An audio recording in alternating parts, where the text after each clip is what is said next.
네, 자소서 문항이 딱 작년 같은 경우에 두 문제가 나왔습니다. 두 질문이 나오고 네. 그 두 질문이 나왔는데 그 질문을 제가 한번 읽어보면요. 한국은행 지원 동기를 그간 본인의 삶과 학업 수행 과정, 본인의 중장기 목표 측면과 연계하여 구체적으로 밝히고 입행 후 당행에 어떻게 기여할 수 있을지를 기술하십시오 해서 이게 1,400자가 나왔습니다.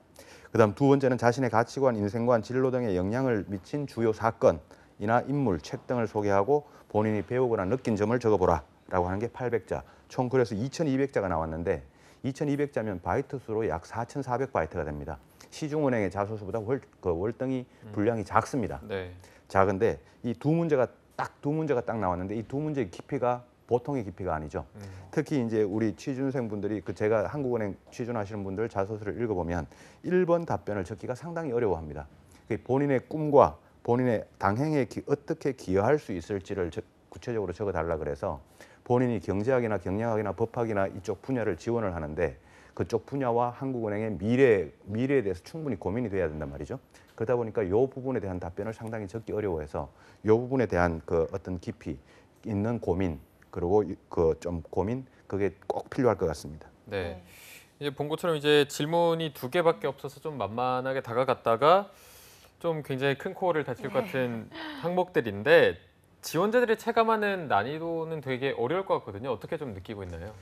지원자들이 실제로 어렵게 느끼고 있죠. 어렵게 느끼고 있고 이 딱 두 개 있는 질문이 저는 참 개인적으로 멋지다고 생각을 하는데 이렇게 짧고 굵게 딱 가서 어렵고 그리고 충분히 고민이 나오게끔 이제 그래서 아까 자기소개서 전형만이라고 따로 있다고 했지 않습니까? 자기소개서만 잘 적어도 서류에서 붙을 수 있는데 이렇게 질문을 내놓고 이 자기소개서 적은 내용을 보면 뭐 제가 한국은행 다니지는 않았습니다만 제가 봐도 이 지원자는 충분히 이 직무에 대해서 또 본인의 전공에 대해서 한국은행의 미래에 대해서 우리나라의 금융정책에 대해서 고민을 한 흔적이 보이는구나라는 게 제가 봐도 보일 것 같아요.